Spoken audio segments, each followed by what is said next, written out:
Hello everybody and welcome to our very first live event. Now I'm not going to be too sure how we're going to go. Being a clairvoyant I should know, but you never know. We could have a few little hitches or a few little delays.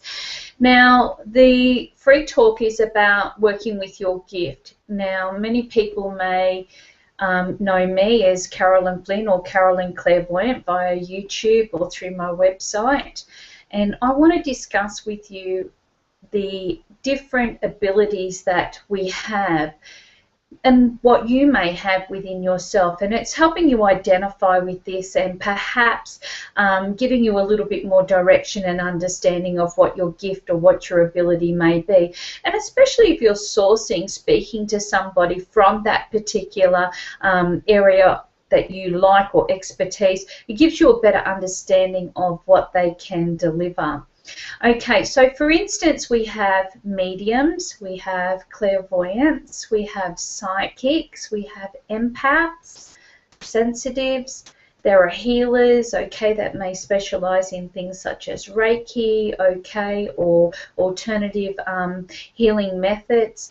All of these are connected to our senses or our abilities, and they do work off our intuitive environment or areas. So what I'm going to do is break this down for you in a little way, okay, so that you can get a better understanding. Now a medium is somebody that has a direct connection to the other side. So they work on the plane of being able to connect directly to somebody who has passed over. They may hear this through sight, okay, or they may see it through sight. They're able to talk and communicate backwards and forth, okay? A medium is somebody that is equipped with this ability or with this sense to be able to do this and to help you, you know, so you can see what's going on. How is Great Aunt Mary? Can you tell Great Aunt Mary this? And Great Aunt Mary can answer back, so to speak. And this is not minimizing the wonderful work that they do, because mediums can work in a lot of areas, in a lot of vast ways in connection with their skills and their abilities. So what you are going to find is that also with mediums is that they have that direct line or that direct connection, which is also something that is really needed for those that are looking forward to you know, sourcing a medium for their work or for their expertise, or even with your finding that you are seeing energy, you may be feeling energy, you may be sensing it around you in some shape or form, but you've got that direct line or that direct connection that seems to be going on, and you may be hearing somebody call your name, you may be you know, be able to see people around people when you're talking to them, or just instantly know about, you know, family members and so forth, or even in, you know, more in-depth situations or cases. Now, with a medium, they often don't use their mediumship as a predictive tool. Some may talk about events that may be coming up. They may be speaking about situations in the past, but a majority of the time it is about their connection to the energy that they are speaking with, okay, that helps to kind of bring in validation, messages and information that is very important to the person that is seeking that at this time. So a clairvoyant, and this is what I am. Now a clairvoyant can speak to people on the other side. Well, actually we can't. We actually get the information through quite easily, okay, but we may not always have that connection to the other side.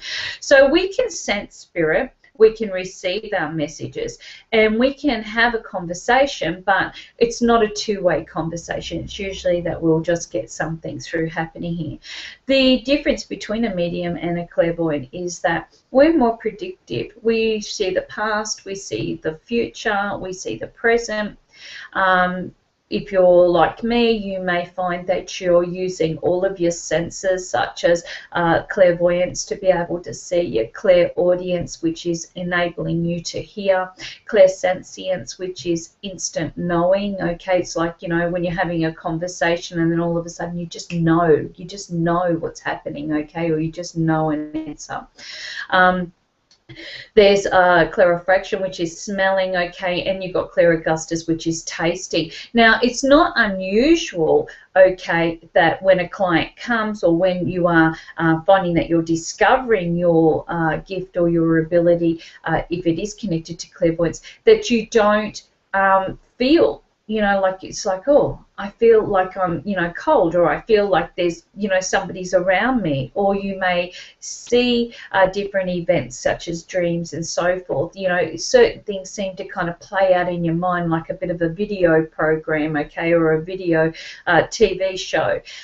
You may find that you are also smelling, like, you know, quite often when I've done readings for people, I might turn around and I go, you know, I'm kind of smelling like rose petals, or I might be talking about, you know, a musky smell, or describing a house or describing a situation, and it's almost like I feel I'm within that scene because I'm collecting all this information through my senses. So with a clairvoyant, okay, you may be finding that when you source a clairvoyant, you generally source them for questions and information that is important to you in the now. You may need validation from the past, but you also may be seeking information and connected with your future. All right, so medium and clairvoyance both receive information, okay, but a medium is the one that can actually have the two-way conversation with the other side, okay? All right, so a psychic. Now, a psychic is somebody, okay, that has the ability to actually tune straight into the energy of that is around them. So a psychic, quite often you'll hear people use that in their banner. They usually are somebody that is able to interpret element energy, okay. They're able to utilize this without the senses, so without you know, smell, sight, taste, hearing, all of that. They're able to just automatically tune in. And you'll find that the impressions that they get can often come from locations, people, animals, and situations, you know, sometimes even a photograph. They're able to tune straight into that, okay, and to be able to pick up on the energy of the person or the situation, and quite fluidly be able to deliver that information in very strong accuracy. So often you will tend to find that you may, within yourself, find that you have several of these you know, areas that seem to be quite important. There is times that you could consider that you might be thinking, well, maybe I am a medium, you know, I have seen shapes and orbs, and I've felt people around me, and I hear, you know, like I hear a conversation taking place, I can hear music or things like that. Or you might find that different times you're tapping into more the clairvoyant energy, okay, where you're sensing and it's kind of as if you are opening up all these channels, okay. You just instantly know situations. You tend to, you know, kind of be able to tap into the energy of what's happening around, okay, whether you're doing this through listening to somebody, okay, or you're delivering a reading, or whether you're just kind of sitting in a vibration and you're just tuning in, okay. It is a difference between the psychic, okay. But I just feel that, you know, with more the clairvoyance, you'll be able to utilize all the senses that are going on. So it might be that you just kind of feel an energy drop within the room. You may be finding that there is a different smell. You might be just instantly knowing something. You may be seeing something quite predictive, or feeling some information from the past floating through. So, you know, with the clairvoyance and, you know, also with the psychic, sometimes they can run a little bit hand in hand, but you may find that a genuine or you know, a psychic that goes under that label, a lot of the times they do this without utilizing the five senses, so they're very strong. Okay, now a channel. Often you'll read blogs and information in connection with people that say this is a channeled information, this is, you know, something that is coming through. I also personally believe that a channel is somebody that works in the healing fields or arts in connection with Reiki and so forth, because you do need to step aside from your energy, okay, and your conscious mind to allow the flow to come through. So what channels tend to do is that they'll bring through, you know, certain information. They become the vessel for this to take place or happen. And you may find that at different times, some people will describe it as almost like an out-of-body experience, in a sense that they may be there doing a healing, or they may be in a certain position or a place within themselves, okay, where they're kind of collecting information, but it's almost like as if the conscious mind has just stepped aside and you're not even kind of fathoming the facts, you're just getting the relevant information coming through.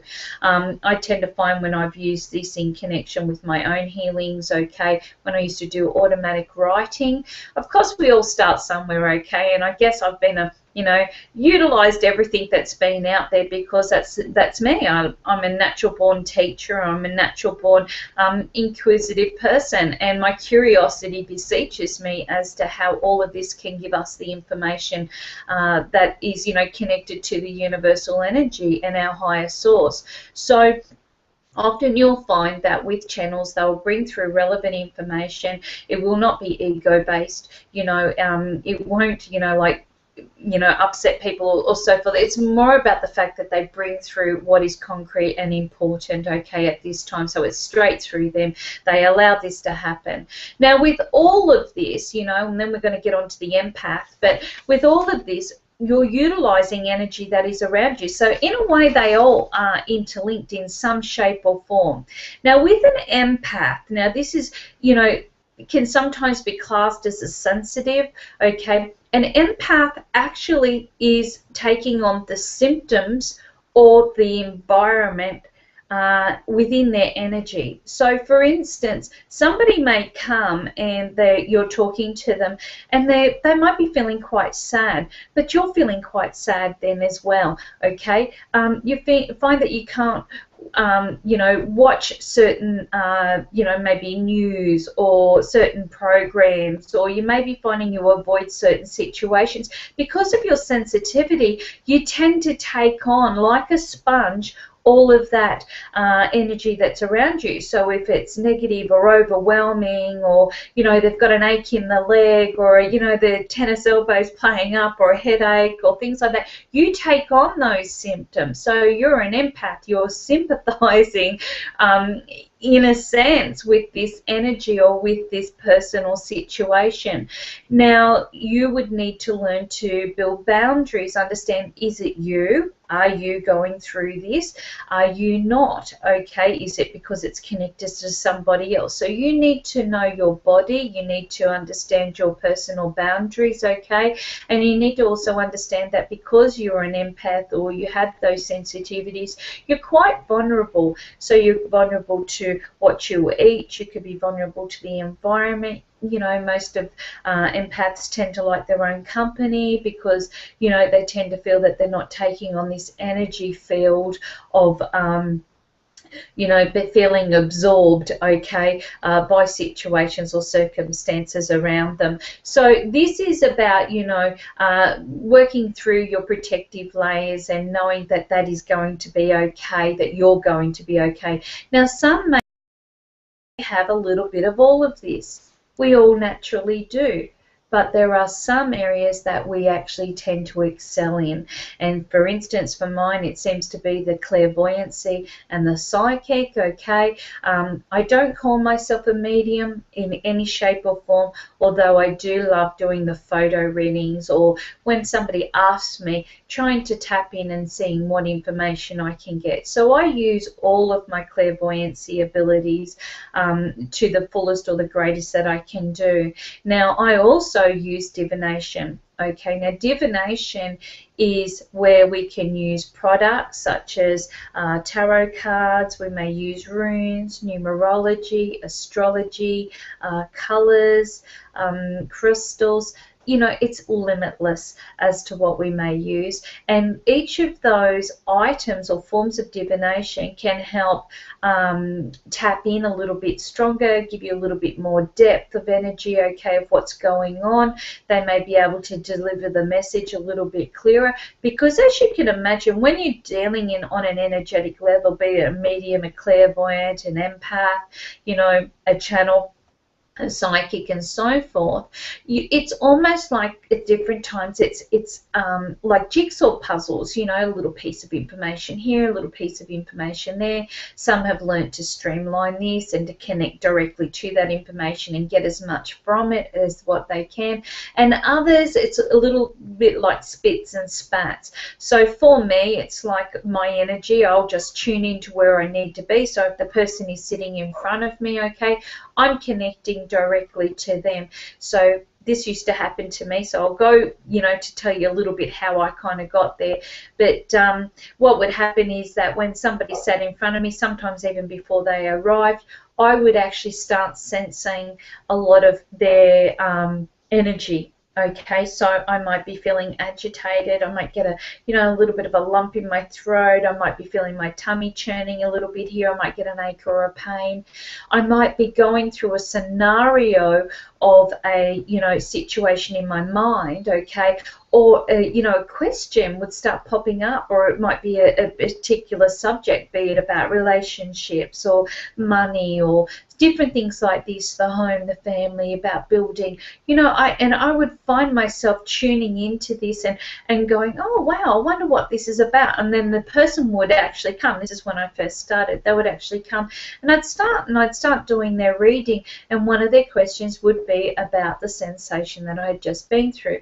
Now, just say, for instance, I had an aching knee. It would be like they would say, what do you see around my health? And I might say, well, you know, before you arrived, I had this really painful knee. And they might turn around and validate that by saying, yes, actually, I do. You know, I have stress and strain around the knee, or I've discolorated, whatever it may be, okay. That helps me to build my confidence in knowing that I'm tuning in. Now, of course, you don't need to do this 24/7. A lot of the times people get a little bit worried when they're first finding out or rediscovering their gifts and their abilities. Yes, rediscovering, as in sometimes you may have had it as a kid, you may not utilized it through your adolescence or through your different periods of your life, and then all of a sudden you're finding that it's too strong to deny and it's back again. So when you're finding that you're connecting to it, some people feel a little bit weary about when you say, well, listen, you need to build energetic layers and boundaries, okay, so that when you're tuning in and you've got like a defined space to do that in, okay, and that allows you to feel that you're getting the strong focus, that you're bringing in the information correctly, okay, because when we're, you know, like going throughout our day, sometimes we have to live in this earth realm. We have to live in normality, okay? It doesn't mean that our heightened senses aren't, you know, connected, and if we're meant to be running late, that there is a purpose for that, just to listen to it. That's, you know, that is important. But sometimes you cannot work and walk 24/7, you know, with your energy all over the place. You need to be able to have a focus. So mine is that I have certain hours that I work within, okay, but I may turn around and go, okay, when I shuffle my cards, that is when I open my, you know, my energy, or I open that allowance for what needs to come through. I do listen to my guides and my angels, and I do understand my environment. I listen very carefully to that, okay, but it doesn't consume me as it did when I first started. When I first started to take on this role more professionally, I tended to find that I was open to panic attacks or anxiety. I didn't like crowds. I felt that every time I spoke to somebody, they were looking at me to try and see if I had a, if I was giving them the answer, or was that from above, you know what I mean? It just kind of took away what almost was who I am as Carolyn to who I am as Carolyn when I have, you know, when I'm utilizing my gifts. So it's about creating those boundaries. And often with people that are starting out, I often say to them, well, look, it's a bit like a hairdresser. You're not going to meet up with your hairdresser downtown and, you know, say, oh, look, by the way, can you just take a little bit off my fringe? No, you're going to make an appointment, and you're going to do it in a way that you're able to concentrate on doing that time or spending that time in that particular energy, okay, within that boundary. So it's like me. I'm not, you know, walking around reading everybody when I'm near them, okay? Sometimes I might give them a bit of a reply or an answer to a question that they give me, but quite often it can be with my conscious mind, not with, you know, opening up my subconscious. So I'm working on the here and the now. Now let's go back to a little bit of history, because everyone wants to know. They're curious. They say, well, Carolyn, how did you really start things out? Well, okay, let's see. I've always felt that I've had the gift or the ability, and I know a lot of you out there that are listening to this or seeing this right now will understand that you also have had natural times of intuition and gifts and ability, okay? So it's always been there, but I just didn't fully understand it. My very first recollection, I think I was probably around about 3 or 4, maybe even coming up to about 5. Now, I used to have a very unsettled sleep pattern for myself, so I used to have what I would call nightmares, literally, like I would see an accident happening. I would see, you know, be it a plane or be it, you know, a car, or I would, you know, just be super sensitive to my environment and things that were going on. And as a child, it's trying to process this. So I can remember this one time I dreamt of a plane going down the end of the runway. It was a light plane and it kind of crashing, and I thought it had my dad on it, okay, in my dream space. And I can remember it being quite a very strong impact dream that kind of, it really scared me a lot. And I remember saying to my mum, you know, like running into my mum and go, look, I've had a nightmare, you know, and she said, look, just go back to bed.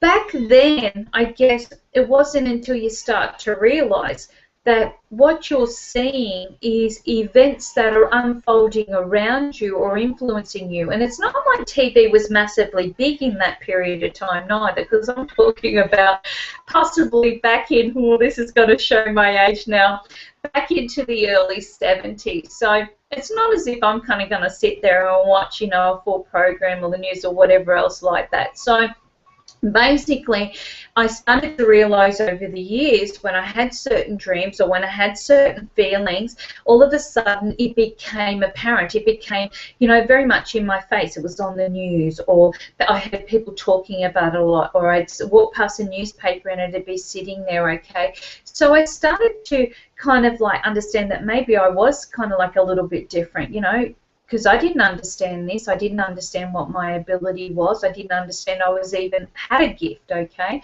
So then it kind of like, you know, it kind of dribbled down, and over the years it got a little bit quieter. And then I come into my teens, and I was approximately about 16. And I remember we were having a family Christmas, and everybody was around the table. So, you know, I've got aunts and uncles, you know, great aunts and uncles. Everybody's kind of there except for the ones that couldn't make it, that lived in another state or so. And as we're all sitting down, it was quite traditional for everyone to make a toast, okay, over Christmas, and to talk about, you know, like what everyone wanted to well wish for the new year. And I can remember as people started to lift their glass and make a toast, I just seen like what seemed like a film clip running in front of my eyes. And it's like I'm sitting there, everything's looking normal, I can hear everything, I'm quite coherent. But in my, you know, what you would call vision, okay, I could see a doorway, a hospital bed. I could see 2 people with their back to me, 3 people with their back to me, a male, an older female, and a younger female, all with their back to me.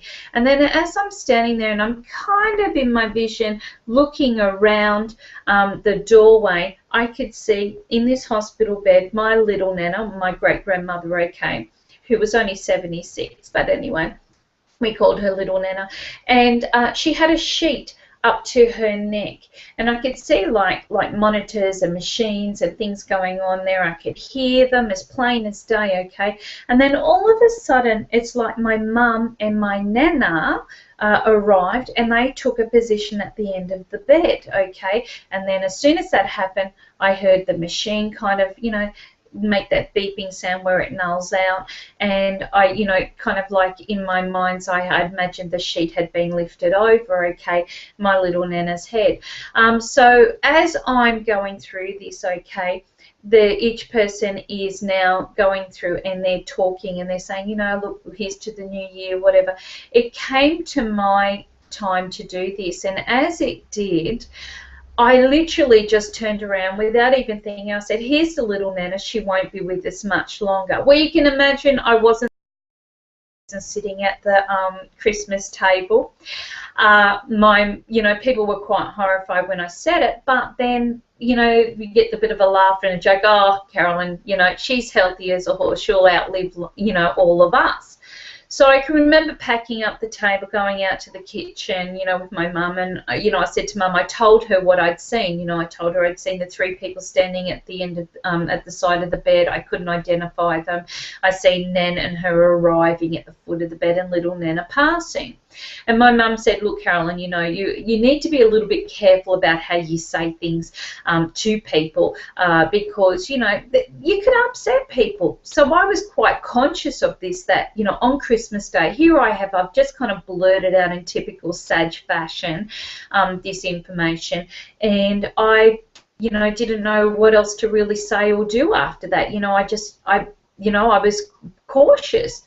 Within 48 hours, we got a phone call, and it was the Nambour Hospital, or you know, from Nambour, Southport, stating that my little Nana had had a fall. She had broken her hip, that she was has had an operation, but she had contracted pneumonia, and they requested that people come because they didn't think that she was going to make it. So I begged my mum to go. I asked, please, can I go? Please, can I go? And my mum said, no, you can't. She says, I'm going to take Nana up. So Nana and I are going to travel up, and we're going to drive through, you know, to get up there. And I said, oh, no, that's okay. But I really wanted to go. So as my mum had left, and this is, you know, probably going to take them about 14, 15 or 16 hours from where we live, okay, because the roads weren't as good as what they are now. But my mum arrived, and as my mum arrived, via my mum telling me this, she said, Carolyn, I pulled up at the doorway with Nana, and the 3 people were standing at the side of the bed, and that was my Auntie Dolly, or my great Aunt Dolly, my great Uncle Nev, and their daughter Paula, who I hadn't seen for years, so I couldn't identify them from the back. She said, and Nan proceeded to walk into the room and took her place at the end of the bed, okay, the foot of the bed, and my mum stood beside her, and not long after that, my little Nana passed. So my mum helped validate what I had seen as being real or realistic. Okay, it helped me to then understand, like, ooh, as much as that is eerie, it meant something, as in it helped me to build a confidence in that I had something going on. I knew I sensed things, I felt them. I had an instant knowing when someone was talking, I could hear the conversation underneath. I knew that there was something more. I just had to learn to also to be very respectful of personal space and not walk up to somebody and say, well, hey, did you know this is going on? Or did you know I sense this around you? So I don't do that. I respect people's personal space, but I feel things, okay, and I may sense them, but I do not relay them, okay, unless it is in a session where I am actually given permission by that person to give that information forth.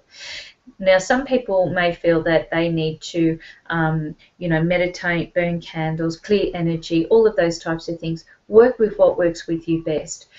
Some people will decide that they need to clear their diet, okay, not, you know, drink or, you know, remove caffeine or remove meat. Do what works best for you, because you are a unique individual, okay? Your ability is unique to you. Although you will have common ground with other people, you will learn through different strengths. And your guides upstairs, or your guides and your angels, I call all my guides upstairs, okay, will work with you on a way that you're able to understand this. So they will talk to you in terms that are applicable. So, for instance, a little bit like John Edward, he sees a red rose and he sees that as love. So every time you're speaking with someone and you get the smell of a red rose or see a red rose, maybe that could relate the same message back to you. Look, you've been sent lots of love at the moment. For others, it could be that you are learning to tune in and listen. Now, sometimes that can be you hear what sounds like your own voice talking to you, which is true. An example that I will give you is that I have had it where somebody has asked me about something or someone, and I might say, like, I can hear a voice, okay, and I might say, but it's my voice talking to me, okay, so I might hear, look, you know, that they were a pretty strict or a pretty regimented person, and instantly I'm taking on that persona, okay, because that's how I work. I actually used to call myself a vibalist, because I just kind of get the information and I take it on. If they had a nervous tick or anything else like that, I seem to do it. If they had a stutter, I started stuttering, you know. So it's like tuning into the information. But as soon as you've got validation, it helps you. It helps you to go up to that next level of believing in that and not feeling like, oh, maybe I'm a little bit crazy. I'll give you another classic example. When I used to start out, I started out with automatic writing, okay, when I started tuning into my guides and my angels. And I can remember, you know, a lot of people that I was connecting with around me, you know, like human people, they would talk about, you know, what they were in a past life and, you know, who their guides' names were and, you know, who was there and all these wonderful things. And I thought, why am I not getting this? Why is this not happening for me? So I remember kind of sitting down and thought, oh, look, maybe I'll just do a little bit of writing. So I wrote down my little protection prayer that I used to write before starting to tune in, and I started writing that. And I wrote, just on a sentence, I wrote, what's coming up for me? Question mark.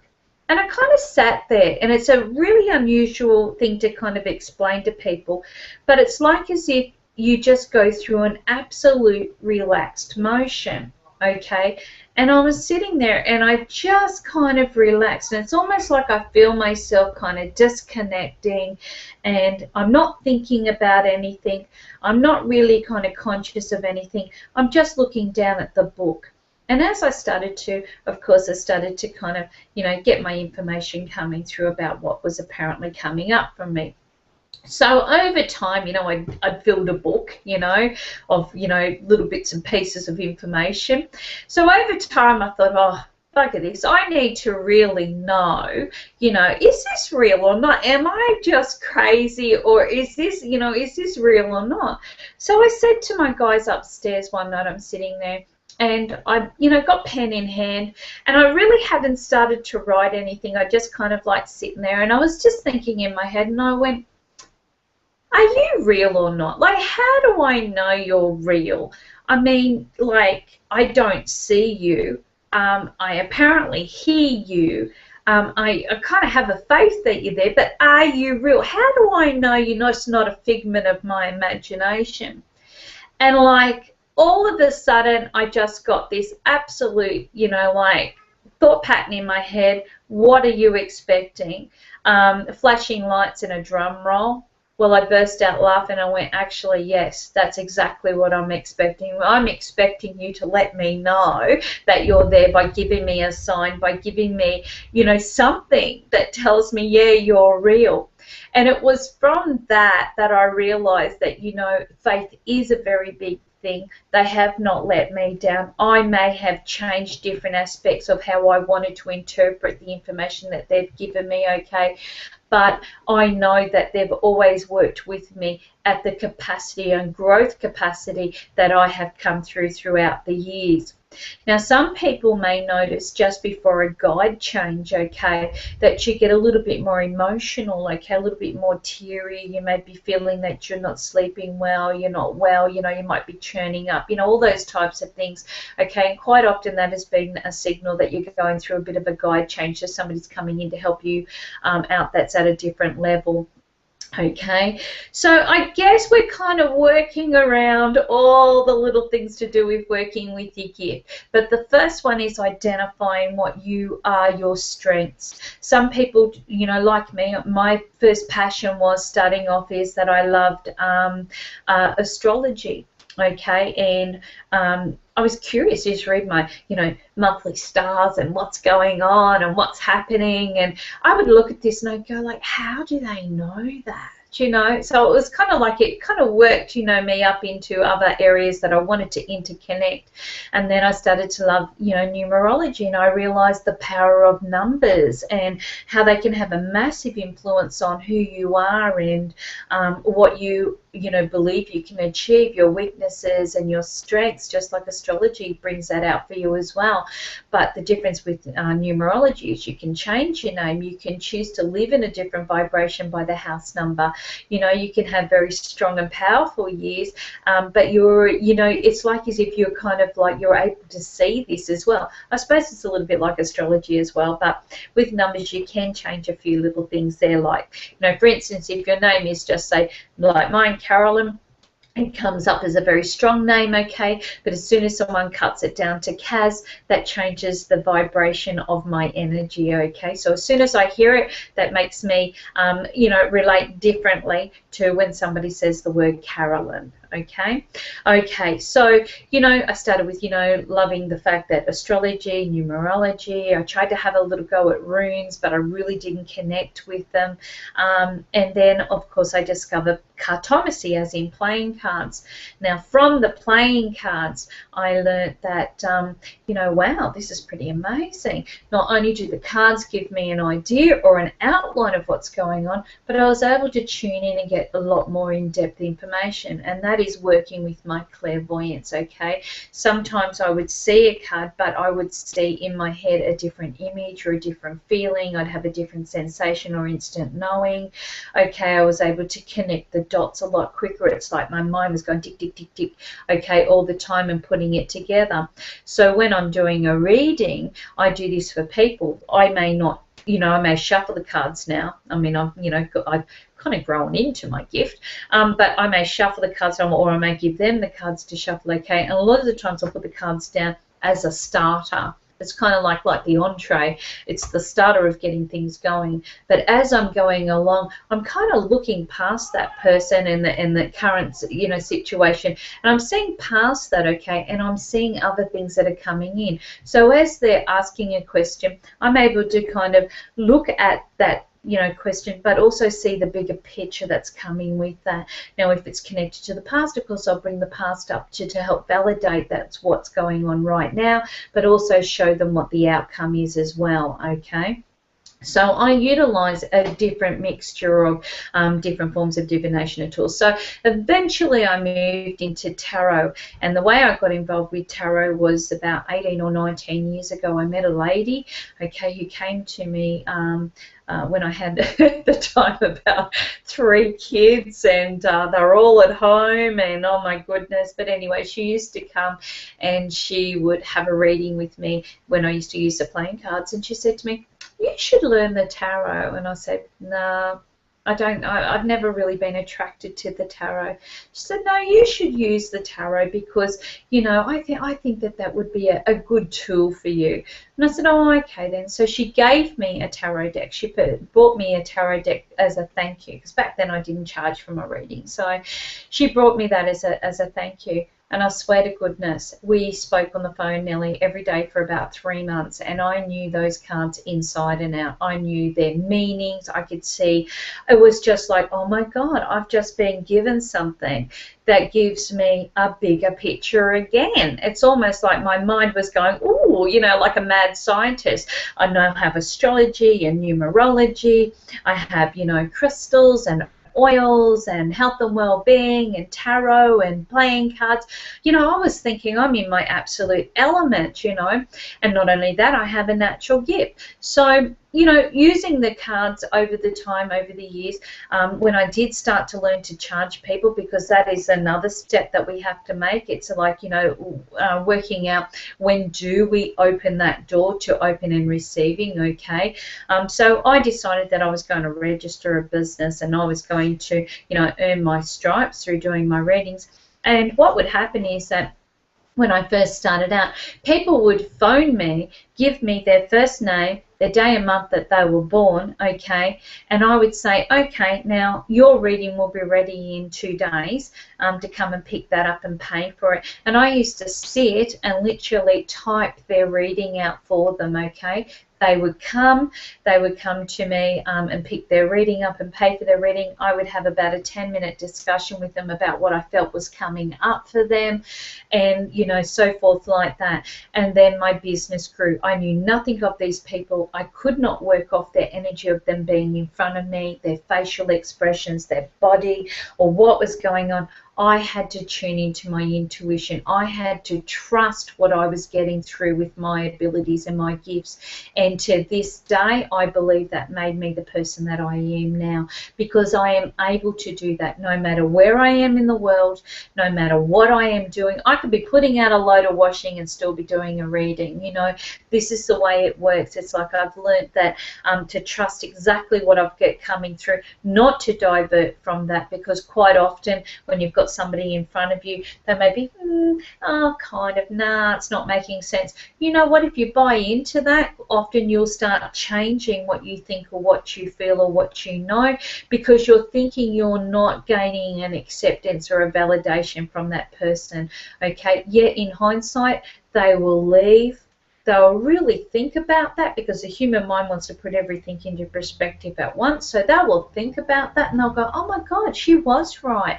I do have this, this, and this happening. But because they've come with one, you know, specific question or one specific area that's important to them, that's all they want to hear. They want to hear about that green grass growing well. They want to hear that that money or that decision's going to be well. They want to hear that that person's coming into their life and they're going to live happily ever after.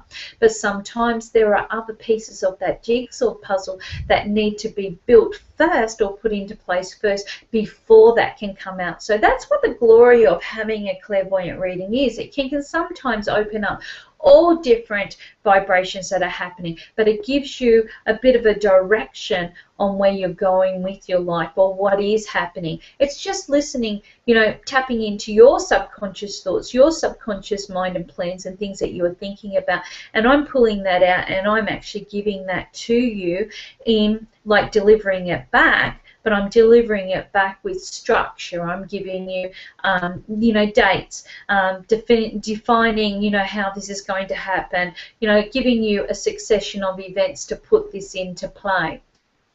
So, you know, once again, coming back to listening, trusting, getting validation. You know, sometimes let people go away and think, even with yourself, when you're getting a sign or a message, you know, sometimes it's not about, you know, like, this is a great story, but I say to people, you know, somebody will come and they go, please, you know, like, you know, they'll be talking about, look, I've always asked for a message or a sign, and they might be walking along, I'm asking for a message or a sign, you know, and they see a feather.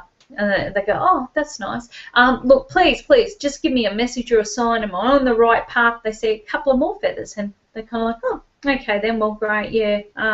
No, look, seriously, I want a sign. The whole bird falls out of the sky, okay? This is what it's like. It's like sometimes the smallest thing is the sign. Like, sorry for the poor bird, but, you know, this is a sign that, you know, first off, there is a message. There is there. Look, here, we are here. But a lot of the times it's about you trusting your instincts, trusting your intuition, trusting your guidance, trusting your gift, because you can't box it in. you know, there are certain similarities between you and others that have that same gift, but different ones will be at different levels and different strengths to where you are, okay? You may be stronger in one area than somebody else is in another, okay? But it's not about trying to typecast yourself or be exactly like them, because your guides and your angels and your life path and your soul journey or experience is completely different to what theirs is, okay? So it is about you kind of enjoying what you have and learning from these experiences, whether you do this professionally, whether you just do this as part of your life path and journey and personal spiritual growth. It really does come down to you, but it is in trusting that you're able to work with and rediscover and to keep on learning. I mean, knowledge is the key to everything, keeping on learning and understanding this.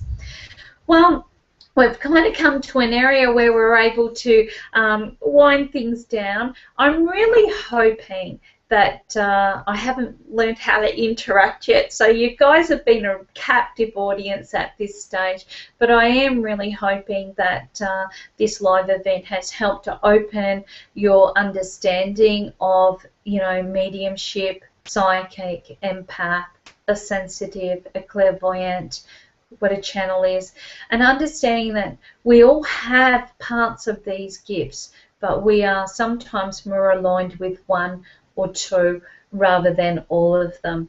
And this can be because this is the way that we have decided to connect.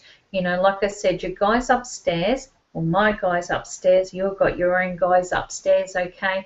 They will work with you in the way that you're able to better identify that information. So whether it be through symbols, dreams, feelings, sensing, smell, taste, just instant knowing, okay, whether it's tuning into an environment, whether it's meditating, whatever it takes, okay, it's about you working with your gift, working with your ability. Or if you are going to see somebody, okay, and you're, you know, still kind of learning a little bit more about what each of these people or their different gifts and abilities are, at least now you've got a little bit of an insight, you know, when you're going to a medium, what their specialty is, if you're going to a clairvoyant, what their specialty is, what the specialty of a psychic is. That's why sometimes you will see that a psychic and a medium, you'll see that in a name, or you'll see a medium clairvoyant, okay. Sometimes you'll see that they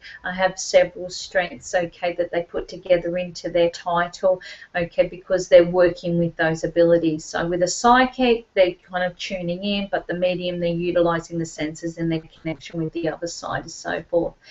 All right, so I'm hoping to have some feedback. I'm hoping it's positive. Being a clairvoyant, I'm quite sure it may be. I'm foreseeing this at the moment. I would like to deliver some more live talks, okay, and learn how to better interact. At this stage, I haven't learned how to add people in to be able to ask, you know, for them to be able to ask questions at this time or to see the comments. So I can't see any of that, but this is the first time that I've delivered apart from a YouTube, which I record and then I upload. So this is it. For those that would like to know a little bit more information about who I am, what I do, and what I deliver, you can find me on the web at CarolynClairvoyant.com, okay, or carolynflynn.com.au. You can also find me on Facebook under Carolyn Clairvoyant, okay, or you can also find me on Twitter under Carolyn Psychic. That's only because clairvoyant was too long. I really have enjoyed this. I hope that I have covered the areas in connection with each of these modalities or gifts. I really wish you all the best on your success and your journey with discovering yourself and your own. Like I said, some people may do this professionally, some people may not. It comes down to just trusting and accepting that sometimes you have a natural gift or ability. We all have it. It just depends on the way that you wish to try and utilize it. This has been a wonderful experience, and you know, in typical fashion, I don't have a problem in talking. I continue to do so. I hold classes quite regularly and workshops. I help people to work with divination tools or design their own, even to help you to structure your business or understand your gift and your abilities a lot better. I want to thank you so much. I'm sending out a massive, big cosmic hug to everybody, and I really look forward to another live event soon. Thank you.